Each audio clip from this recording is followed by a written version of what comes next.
السلام عليكم ورحمة الله تعالى وبركاته. متابعين قناة مطبخ أم ياسين، كنتمنى تكونوا بخير وعلى خير إن شاء الله، ويلقاكم فيديو اليوم في كامل الصحة والعافية.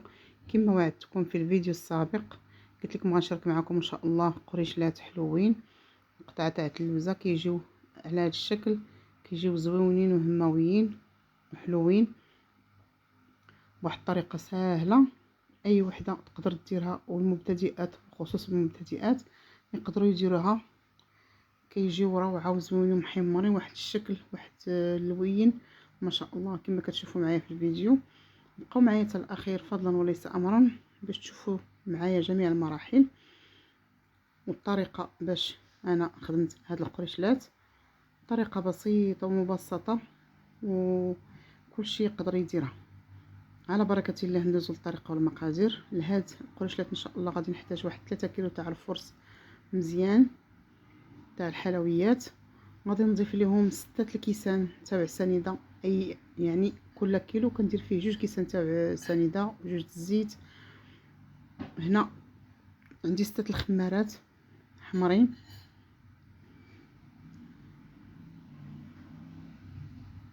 كما قلت لكم انا هنا عندي 3 كيلو، غادي ندير عبار.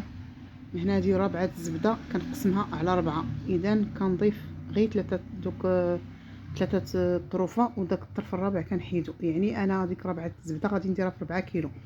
هذه رابعه راني حيدت منها واحد الطريف، قسمت الزبده على 4، درت 3 طريفات وبقاو لي واحد الطريف واحد. هنا غادي ندوبها فوق العافيه واحد شويه بما تذوب لي واحد شويه. هنا كنضيف واحد شويه الملحه لتصحيح الذوق. انا كنضيف دوك 3 الكيسان تاع السنيده، وغادي نزيد 3 اخرين. نتوما على حسب الحلاوه بغيتوهم يجيوكم حلوين، هذا هاكا ما تيجيوش حلوين، هذا هو القياس. هذا كاس العنبه باش كنعبر ما كنعمروش بزاف. غادي نضيف كما قلت لكم 6 الكيسان، اذا يعني 2 كيسان في الكيلو. انا ضفت الكاس الرابع على الكاس الخامس. غادي نضيف الكاس السادس. نتوما بغيتو تنقصوا الحلاوه تنقصوها، انا هذا هي الحلاوه اللي كندير ما تيجيونيش حلوين، ما تيجيوش مسوزين، كيجيو هما هادو.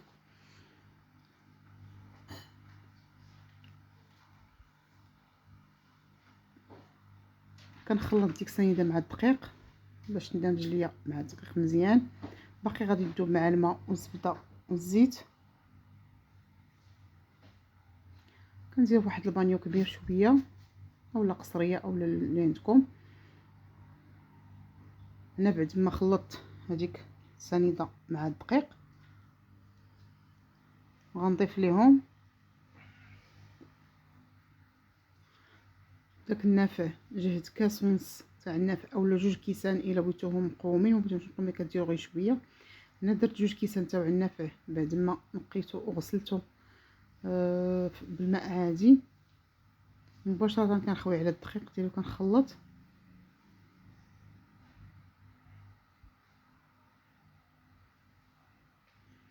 تقدروا ديروا كلشي في دقه واحده وتخلطوا، ماشي مشكل، ماشي بالضروري انكم تخلطوا كل حاجه بوحدها. هنا كنضيف 6 الكيسان تاع الجنجلان اولا 4 اللي بغيتو نتوما. انا هنا سيده بغاتهم مقومين، هنا كنضيف ديك الخميره دوك 6 الخمارات حمرين وكنخلط مزيان. وكنضيف 6 الكيسان تاع الزيت. هنا كنضيف دوك 3 طروفات تاع الزبده على ديك الزيت، وكنضيف 2 كيسان تاع الماء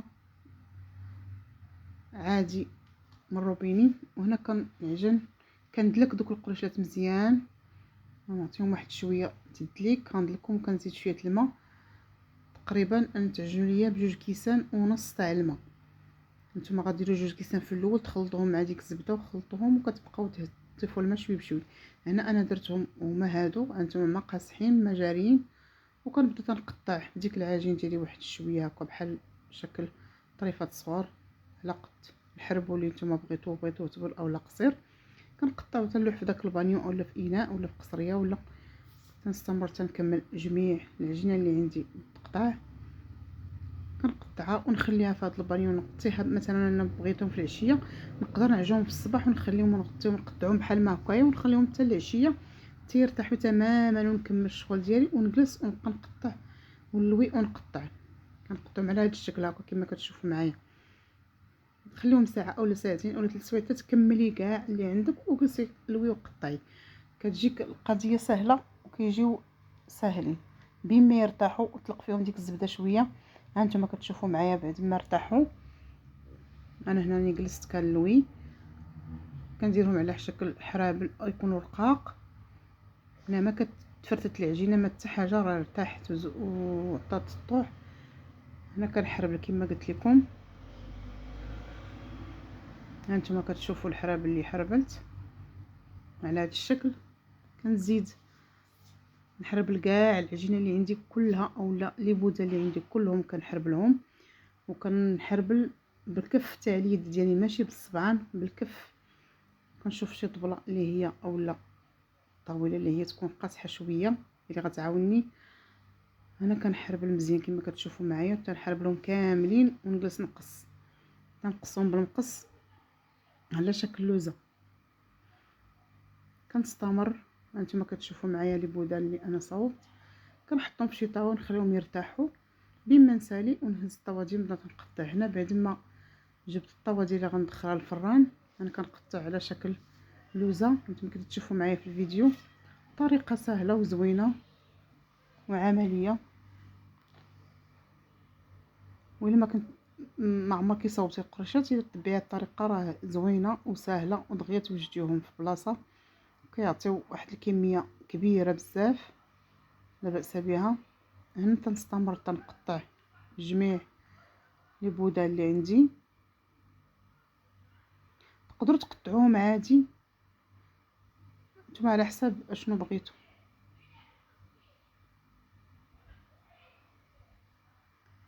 انا كنستمر كما قلت لكم تنقطع. انا راه الفران كيسخن نقص عليه شويه باش يسخن مزيان باش نخشي الطوا ديال القريشلات. وهنا من طبيعه الحال عندي واحد شويه زيت المائده في الكاس كندهن به داك المقص مره باش تجيني العجينه سهله وتجيني التقطيعه سهله.